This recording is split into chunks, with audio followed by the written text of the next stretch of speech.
partner to help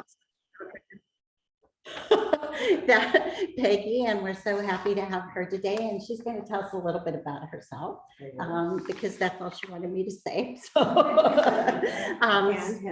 And Heather. Oh, I'm so sorry, Heather. And Heather will be working with us today as well. We appreciate this, and we'll get right to it since we're a little behind. We're sorry for the hold-up technical difficulties, and our new master gardener solved problems, and the old lady here just came along for the ride. Okay. And you can also minimize.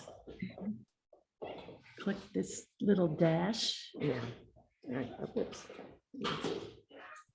and that way that'll get that out of the way. It didn't. The dash went away. There it is.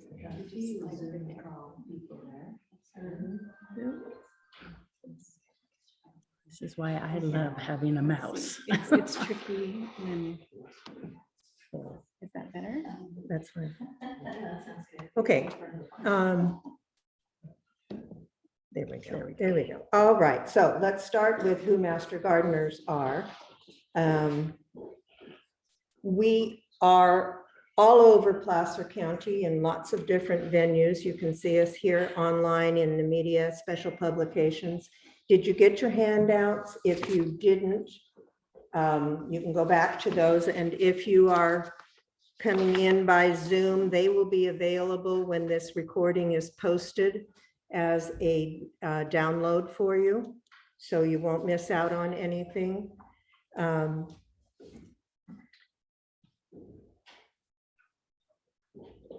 Advancing. I'm a Mac person and this is a PC. Oh, all right. There we go. No. All right.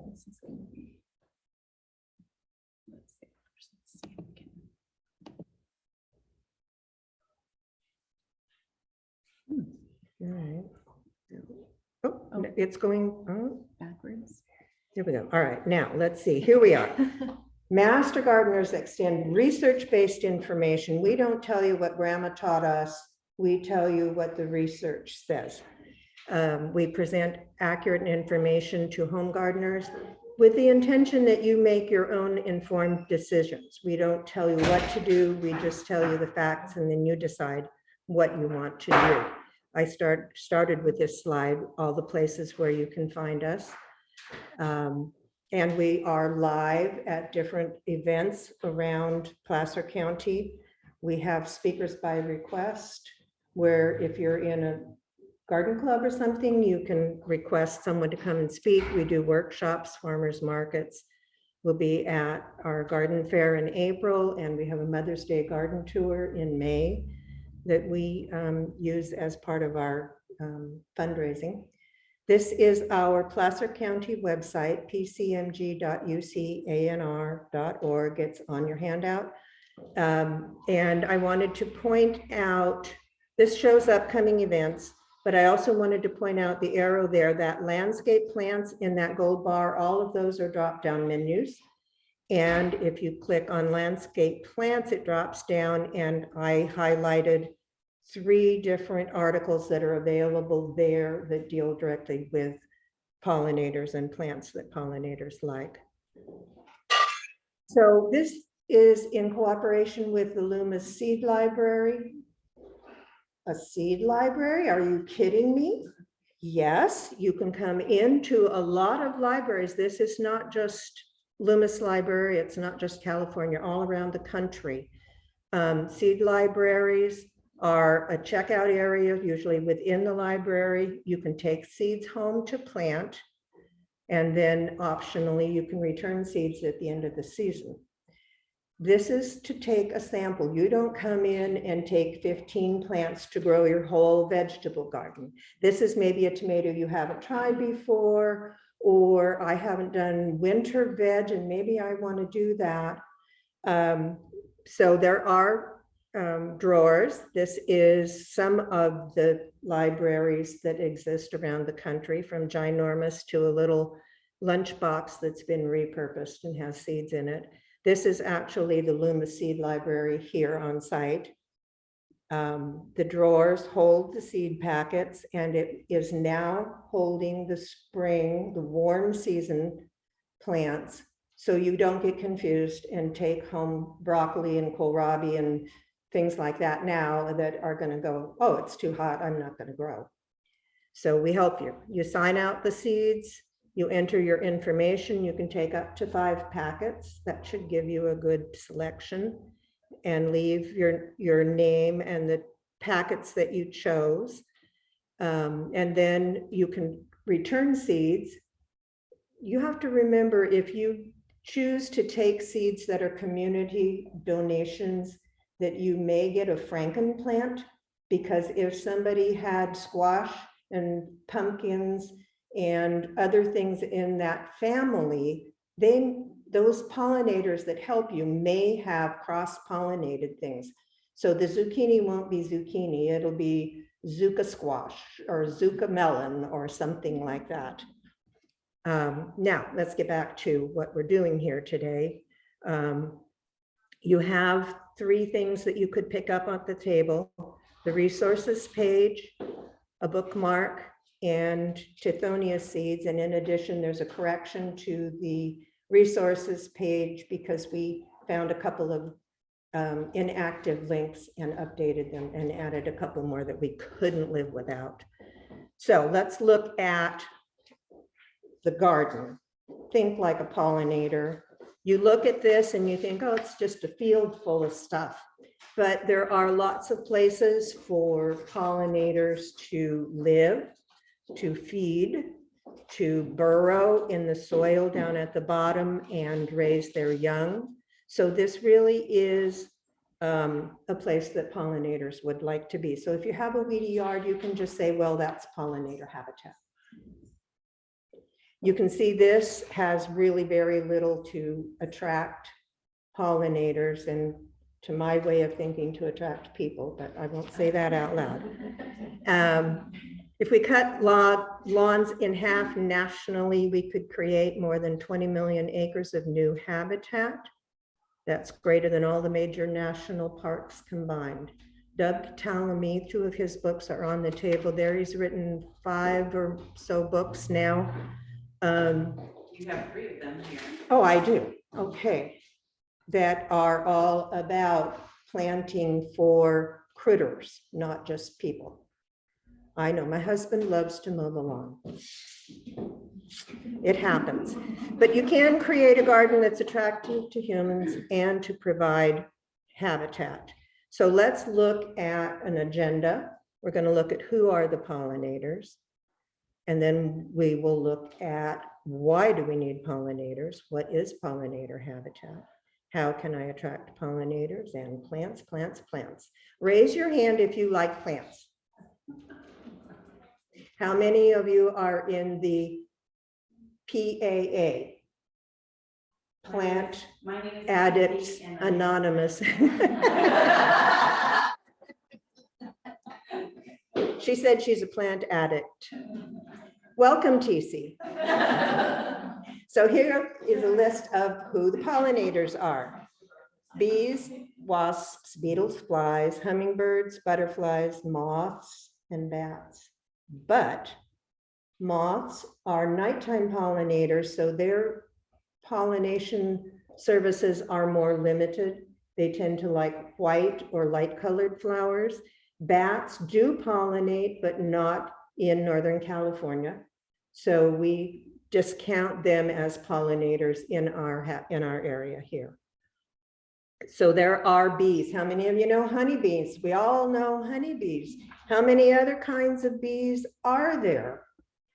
In California alone, 1,600 native species of bees.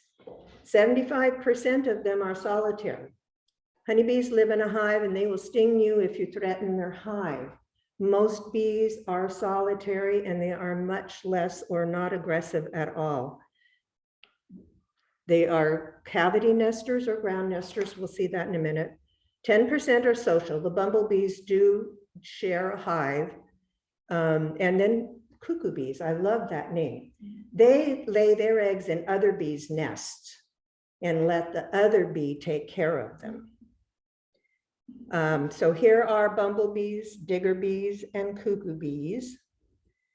The pollinator here is a carpenter bee. You may have seen this. She's really big and she's shiny black. And if you ever see the boys, they are the cutest teddy bear bees, the one down at the bottom of the slide there. And that's probably Robin Thorpe holding that bee. He used to put them on ice and bring them to our garden fair and walk around with them in his hand, inviting kids to pet them because they don't have stingers.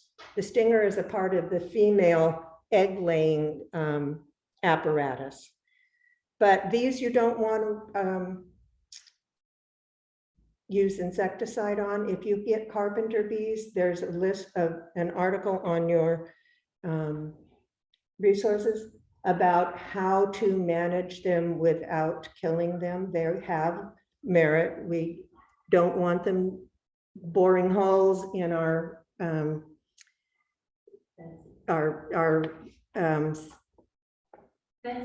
fences, yes, or the steps leading down to the street. Here are some more ground nesters. I'm going to skip through these. These are the leaf cutter bees. If you have seen a plant like that lower left corner with cutout pieces, that's a mama come to collect pieces to nest, put in her nest for her babies. She's not going to eat your plant gone. She's just, that looks like a rose leaf. She's just going to make a soft protection for her babies. Here's a mason bee that builds a mud nest in a cavity. That's an Airbnb, by the way. There are beetles, and you can see that orange flower has a beetle that's just covered with pollen. Great pollinators. They just crawl around in there. Flies are pollinators too. Who knew?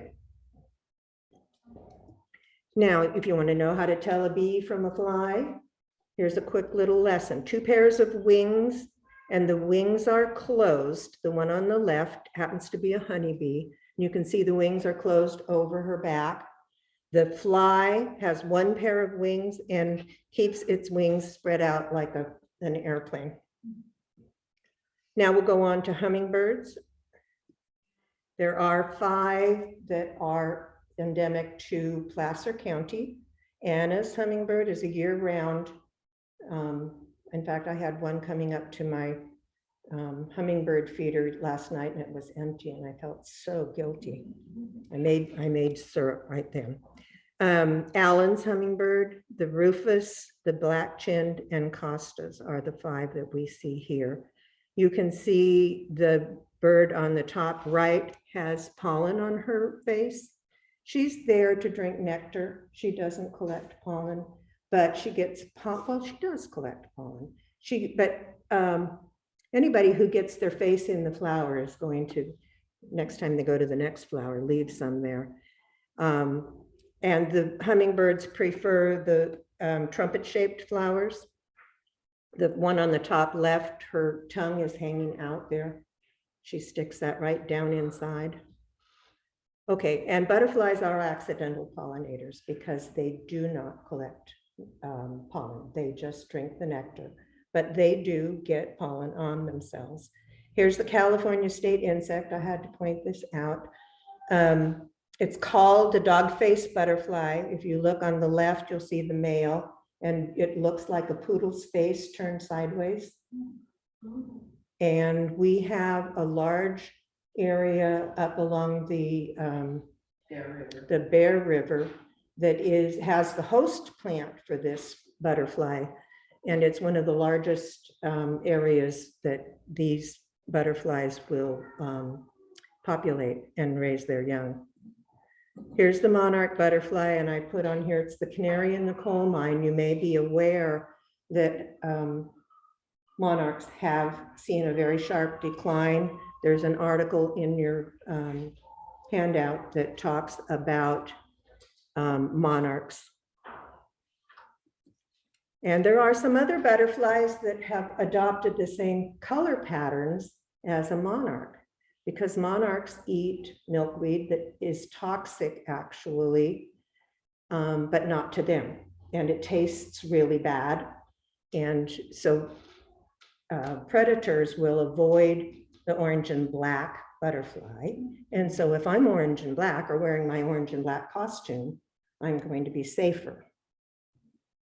And this one, the big eyes on its wings are really scary and are going to confuse some of its predators.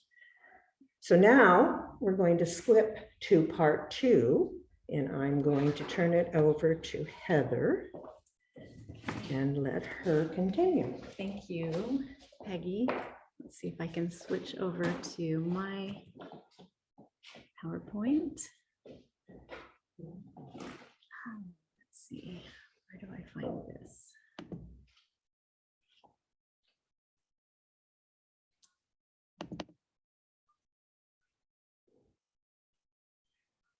In order for the Zoom folks to see it, you're gonna have to like reshare.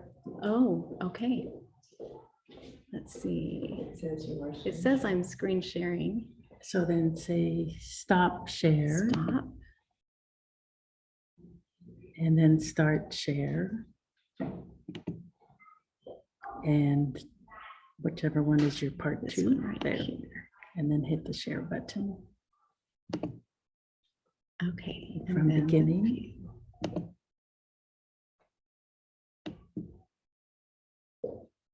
And Is if you that- just hover up here, that'll move. Oh, Okay. actually, where's that Display. Yeah. There we go. Okay, And that will move up.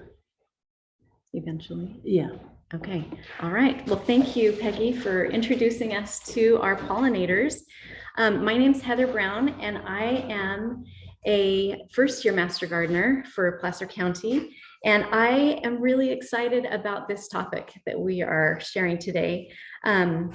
So why do we need pollinators? Why are they important to us? Any guesses from those who can respond here? Okay, what was that? So we can have food.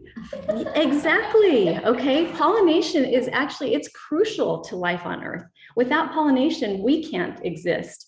Pollination is the transfer of pollen from the male flower part to the female flower part. So it's basically plant reproduction, which leads to seeds and fruits and vegetables, our food, basically.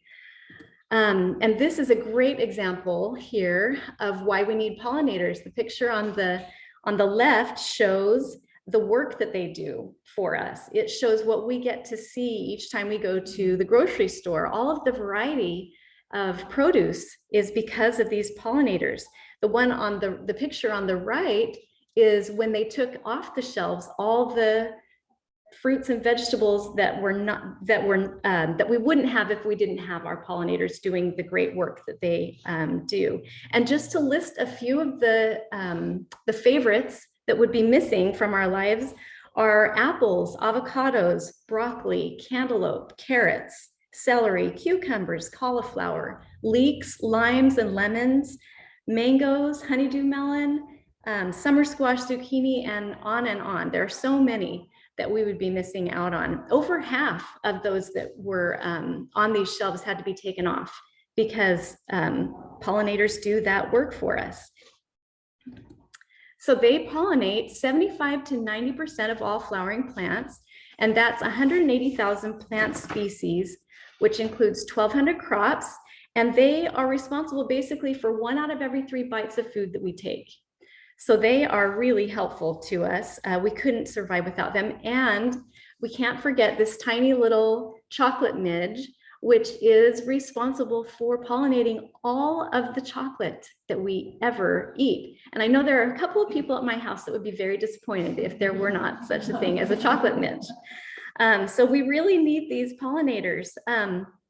Pollinators also are a food supply for other animals. This screen shows, or this slide shows a quote from Doug Tallamy, who we've talked about a little bit before. Peggy mentioned him, an author and an entomology professor at the University of Delaware. And he teaches that a single pair of breeding chickadees must catch 7,500 caterpillars in order to rear one clutch of young. So pollinators are a food source for other animals. And so we need them for that as well, because they contribute to the circle of life. So why do pollinators need our help?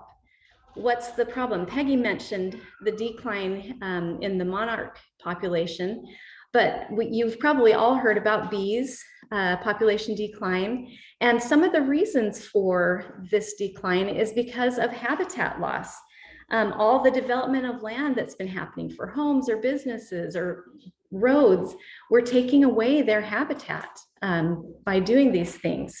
Also, the introduction of non-native plants, when we do go in and put in a lawn or other plants that we love, that kind of takes away those native plants that they are used to pollinating.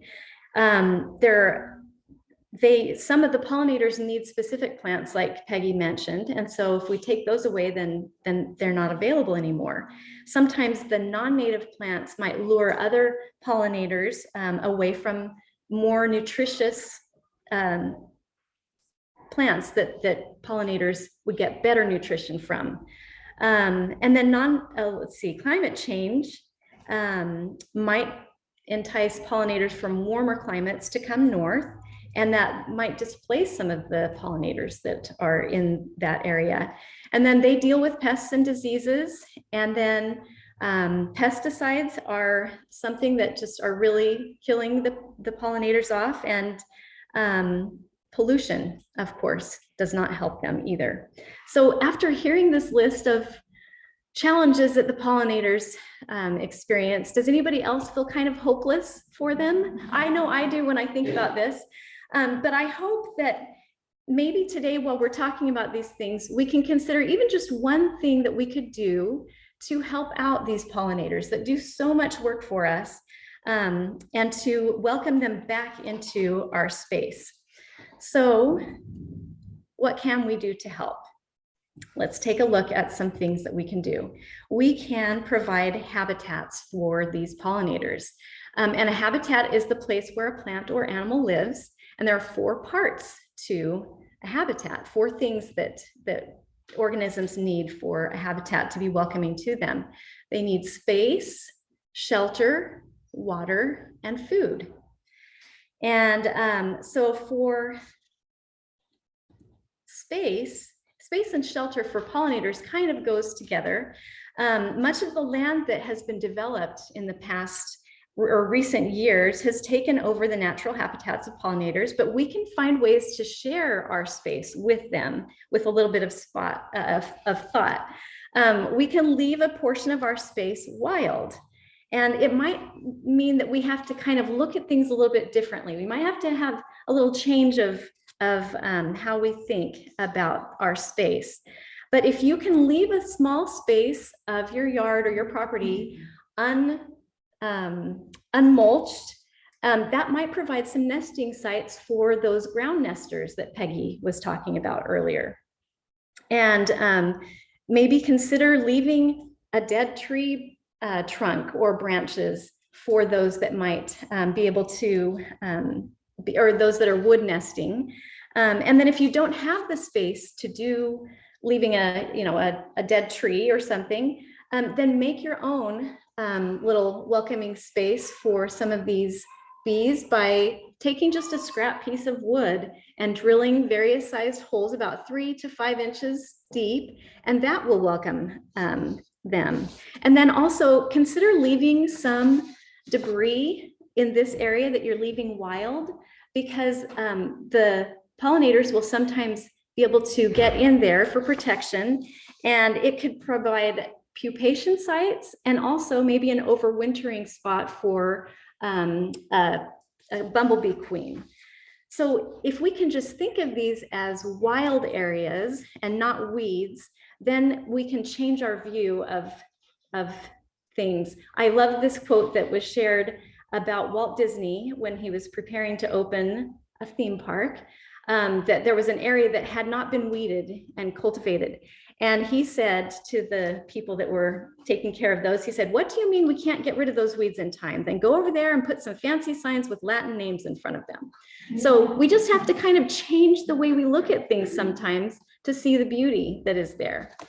Okay, shelter can also just mean planting things in layers so that we provide maybe a windbreak with some trees and then lower shrubs and lower ground cover, just providing a welcoming place for the pollinators to find shelter and safety and do what they need to do so that they can provide for themselves and for us.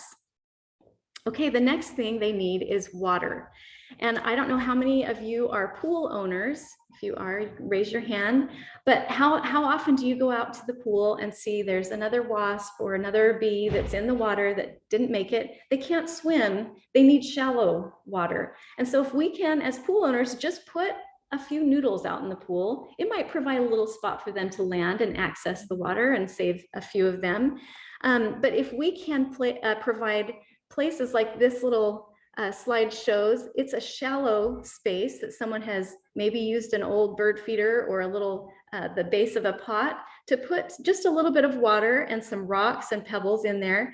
That will provide a good, safe place for the pollinators to access water. Now, we don't want to provide clean water as far as the way we think of clean water. The pollinators need nutrients. And so if we can leave the water for a couple of days, some of the algae and things that might grow are good for them. In fact, bees are said to prefer a little bit of salt in their water for nutrients. So they don't need clean water the way we do, but if you can provide some shallow spaces for them with water that they will enjoy, then that would be a great help to them. And then if you want to just dump this out periodically every 3 to 5 days or so, maybe even dump it in the open dirt that you have if you've left some, so that butterflies might be drawn to that moist dirt that's over there, and then refill it. And this will be a good place for them to get some water. Just make sure that you provide some landing spots for them. Okay, so food is the next thing that they need.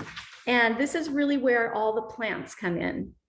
So we need to make sure that we're providing food for both the adults and their young. And the kinds of things that we provide will vary by pollinator. And so nectar is what most adults need, but then nectar and pollen help feed their offspring. And also the plants themselves are occasionally the food for some of our pollinators. And so we'll talk a little bit more about that. So these are some tips for how we can use the plants in our space to provide a welcoming place for the pollinators. So a wide selection of plants is good. So if we use a variety of plants that are sources for pollen and nectar, this will draw more of the pollinators. So who has a favorite pollinator here that you would like to share? Okay. Yarrow. Okay, so the plant that you like. Okay, and that one's a great one to draw pollinators. Okay. Hummingbirds. Hummingbirds. Okay, those are wonderful pollinators. Any other favorites? Yes. Bees. Okay, those are wonderful pollinators. And I saw the bumblebee. Okay, very more specific. So if you have a favorite, maybe find out what plants will draw that pollinator to your space. Find out what it is that will attract them and plant those.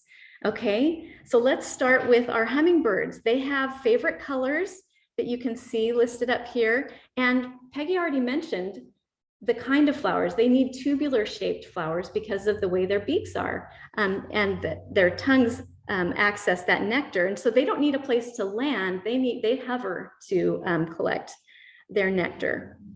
And then if you said butterflies or other insects, they have other needs. They need to land in order to collect the nectar or pollen. And they are drawn to other colors: pink, red, purple, yellow, and orange. Butterflies need the nectar, but insects need the nectar and pollen. And so think about those things when you're planting. Okay, another tip is to design your garden for pollinator observation, but also drone view. Okay, you want to design things so that it's beautiful to you. And in order to do that, it's kind of basic knowledge to plant the things that are taller at the back and then go lower so that you can see all of these pollinators that are visiting your yard. You can observe them.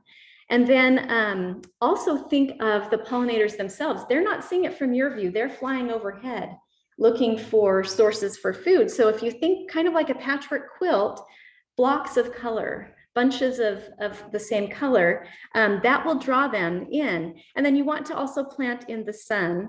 That's where most pollinators like to go to collect their nectar. Okay, so one way that we can use larger spaces, if you have that, are to plant hedgerows. They are wonderful opportunities for large clumps of flowers and pollinator plants. But if you have a smaller space, if you have a small yard and you want a little, division between yourself and your neighbor, you can plant pollinator plants there as well, and still provide some privacy. Screen was the word I was looking for, if you want to plant a screen. Okay, so those are some ways that we can use our space to draw pollinators in. Another thing that you want to do is plan for year-round food sources for these pollinators. And there are some wonderful examples that we have here of plants that bloom each of the seasons. We've got lupin for spring, penstemon for summer, California aster for fall, and then coyote bush for the winter bloom. And this is a plant that was already mentioned, this Mexican sunflower that we have seeds for you. This is just a great base plant to have in your yard to draw pollinators because it blooms from spring to fall when most of the pollinators are really active anyway. And it draws such a variety of the pollinators, butterflies, bees, beetles, even hummingbirds. Even though it's not your typical hummingbird shape, they will even be drawn to this. So this is just a wonderful pollinator plant that we can use in our yards. Okay, the next topic is a favorite. Choose native plants. With all the land development we've done, a lot of the native plants get taken out and replaced with non-natives. But if we can reintroduce these to our space, that will really help these pollinators that are used to these native plants. They've been here for a long time, and our native pollinators rely on them. And it's usually interesting. They're easier to grow because they are natives. They don't require as much water or care. So they should be really our go-to plants if we want a little simpler job in our space. This is a wonderful resource that we have at our fingertips for people that live in California, calscape.org. It is an amazing website where when you go to it, the bar at the center top of your screen, you type in your zip code and it will pull up all the native plants for your specific area. And this one, I typed in the zip code for the Loomis Library, since that's where we are today, and it came up with 477 plants native to this zip code. And then it categorizes them for you by showing, trees, shrubs, perennials, annuals, grasses, almost anything you could want. It even tells you if you want sun or shade or part shade, and you click on the topic or the subject that you want to look at. And I clicked on shrubs and then clicked on buckbrush, which is Ceanothus cuneatus, which I have a little example of right here in the black pot. So I clicked on that, and this gives you pictures of the flowers and the leaves and the form. And then if you scroll down, it tells you where there are 36 nurseries that carry this plant. And then if you click on that, it will show you where you can go to get them. It gives you all kinds of wonderful, the plant description, the wildlife supported. So it even shows you what pollinators you might expect to see if you plant this in your space. And then landscaping information. It is just a wonderful resource, and you'll be amazed by how many beautiful native plants there are for your area. Okay, let's see. Now there are some good examples that we have here, pictures of. This is sage Salvia Bee's Bliss variety, and then goldenrod, and these are native plants. These plants that I showed you before for each of the seasons, those are all California natives as well. And then there are annuals. Of course, the California poppy is probably the most commonly known, but we've also got this lacy tansy, this common tidy tips. All of these are just wonderful pollinator plants that will welcome these wonderful pollinators. Okay, so mostly we talked about plants and we've talked about food for adults, but we need to also talk about some food for the young.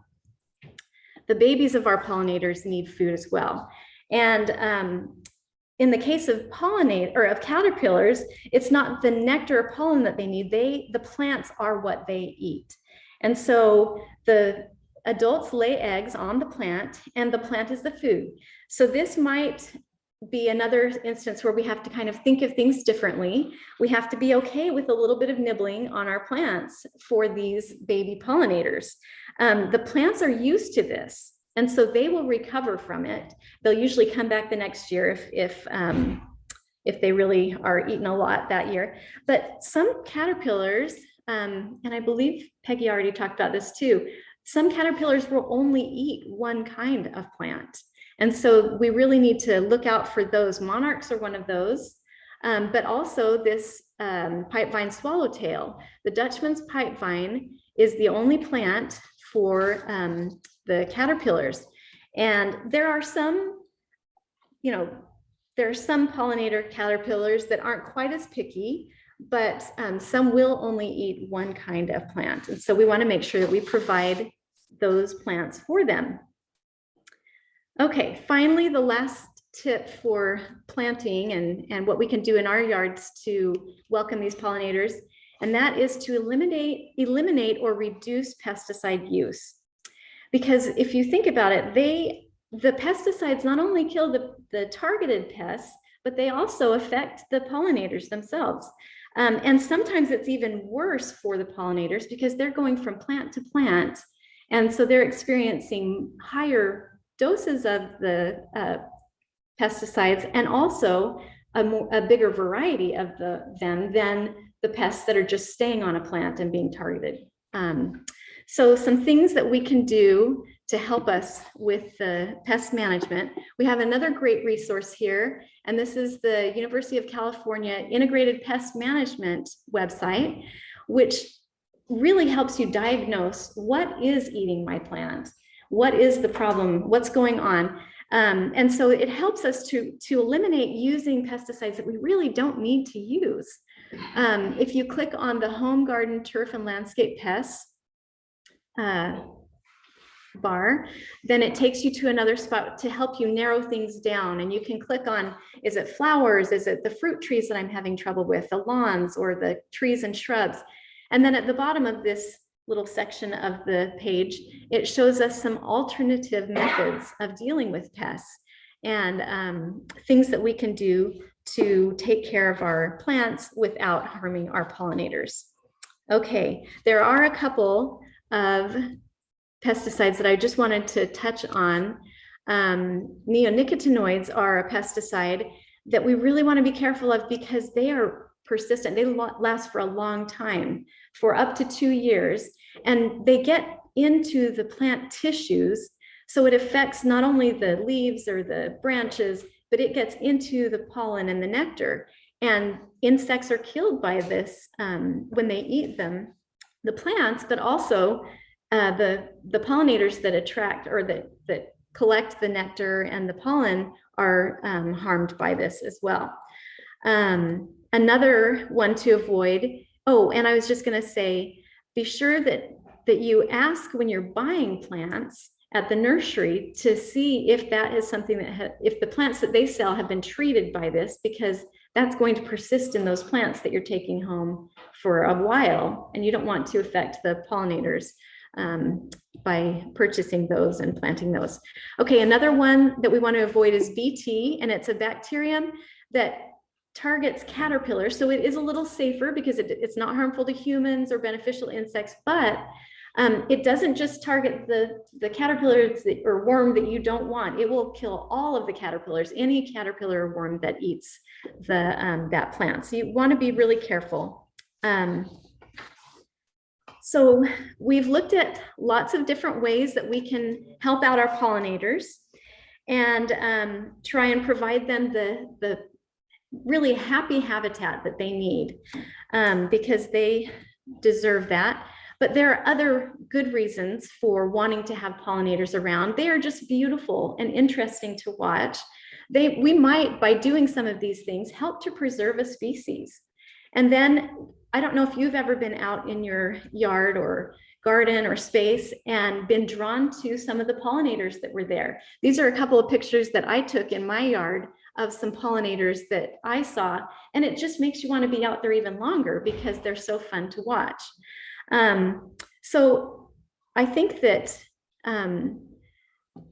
hopefully we can see how these plants and pollinators are helping each other. There's a relationship that they have there. And I'm hoping that we can see how we can maybe do even one or two little things to help out the pollinators and contribute to this exchange of help for each other. And it will improve not only the lives of our pollinators, but our lives as well.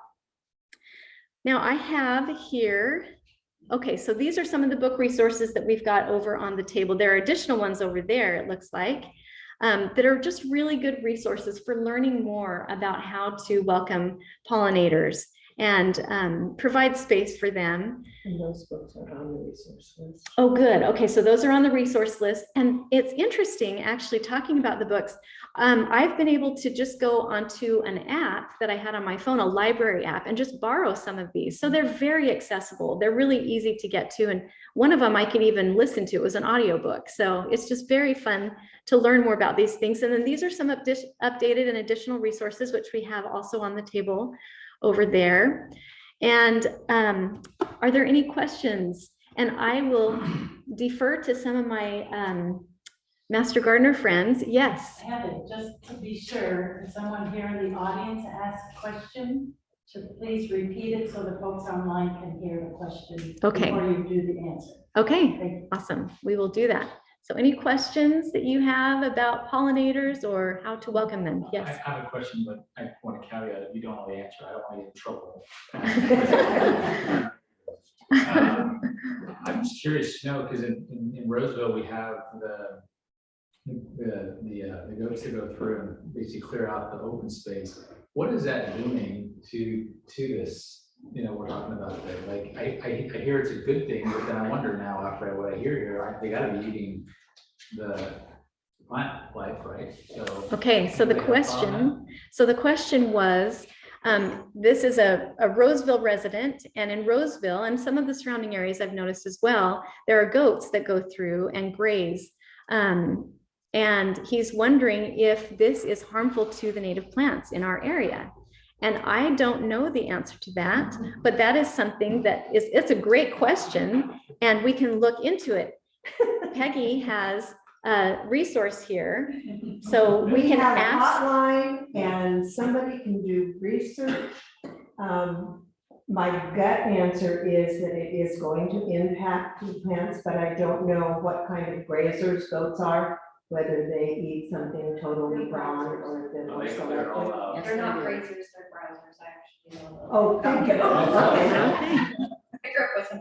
Goats are browsers and they're not grazers. Sheep are grazers and they'll eat everything like they would think of as grassy and growing up. But goats being browsers, they will, they have a preference and will eat things like leaves and chew on tree branches and shrubbery.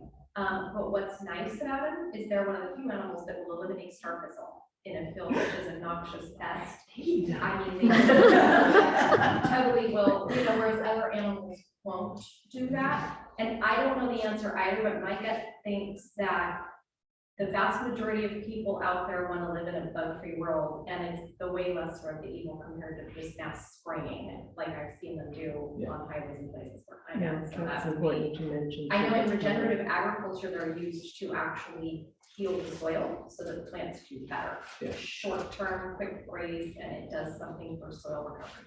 That I do know. Okay, And it so seems like if they're out there long enough, they're gonna be pooping, And then you're gonna be putting the seeds back into the soil. Okay, I should have turned this around so the people on our Zoom could have heard the responses. But these are great questions. And Brooke, I don't know if you. You need to repeat the answer so the folks. Okay. So I need to repeat the answer. Just So, Summarize. In a nutshell, there is the Ask a Gardening question or the hotline that you can access The numbers up there. and the number is listed up on the screen, but that goats are grazers, browsers rather than grazers. And so they will not do too much harm. In fact, they will probably help the soil in the area. What else? Is that pretty That's a much? nutshell. That's enough? Okay, There's okay. a lot of notice on the chat, so maybe some people. Oh, Yes, so click up Okay, here. so should we look at that? Oh, okay, we can't hear conversation, so please summarize. Okay, hopefully that, And then and it looks like there's a someone responded question. too. Yes. Okay, There you go. all right, so let's go to the top and see. Okay, so the download the articles or pamphlets that we were referring to, these should be, as Peggy said, available on the Zoom web or the Zoom on our PCMG recording website. Oh, the PCMG website. Recorded previous presentations. Okay, there are previous presentations that are recorded with the same information, so that should take care And of that. it's a link you can link and it will download to your computer. Okay, so there's a link that you can download to your computer for that. Let's see. Okay, yes, it says that they will be available in a few days, and then there is an actual link in that someone posted in this chat to the Integrated Pest Management website about beneficials and protecting them. It says, what is the preferred, next question is, what is the preferred plant for the California state insect? Do you have? Yes, an that answer to plant is Peggy? called Amorpha californica, false indigo. And the area where they are really predominant is half an acre or more of the plant. A single plant in your yard would be less likely to attract them, but that is the name of the plant, Amorpha californica. Okay, let's see, do we have others? Dog-faced butterfly? Yeah, that's the name. Mhm. Oh, okay, okay. All right, well, that's all the questions there. Are there other questions that you might have? Then is it a wrap? Oh, we Okay. have plants to show. Oh, yes, we've got I'm some sorry. plants I that brought Peggy some brought. Yes, plants. show and tell. Okay, so let Okay, me, can you stand in front of this? So I that, can stand in front of this and I'll hold these up. This one you may recognize from making spaghetti. It's rosemary, and it, as you can see, is blooming now. These are all winter bloomers that I brought. I went out in the rain this morning and collected these for you, so you're very welcome. The other one here is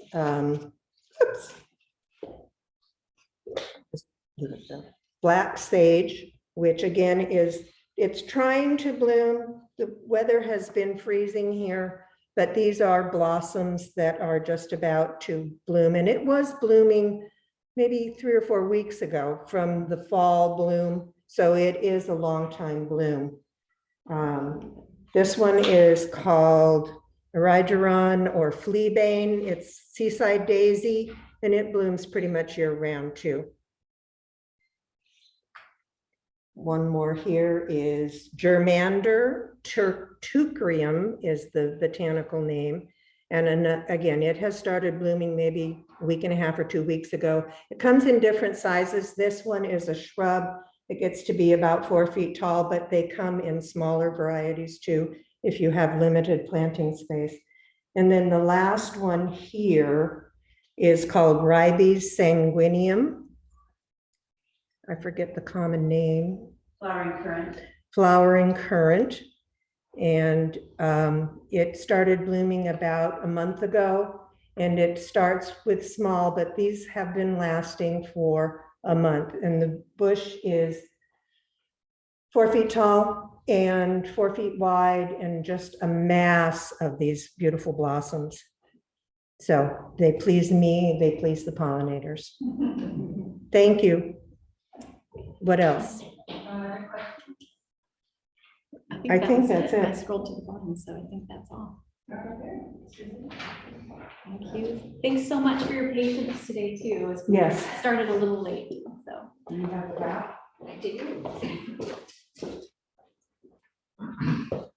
Thank you, Peggy and Heather. That was a wonderful presentation. I think we all were edified and learned a lot, and we appreciate their time and talents to get that done.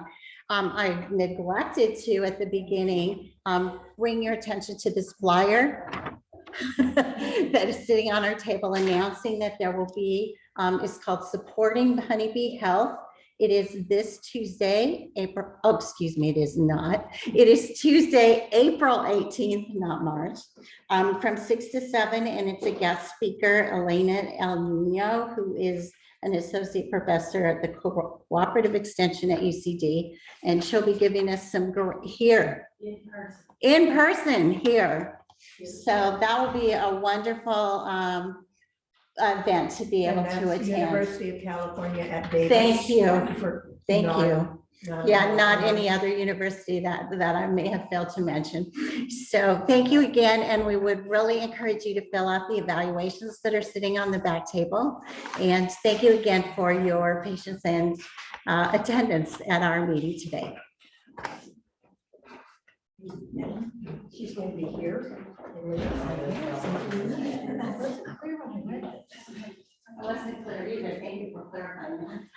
So I looked it up and it looks like goats are not damaging and they're actually restorative specifically to the wild and the grass. You can sign up for the Zoom. Yeah, I was just gonna say, trying to find it. There we go.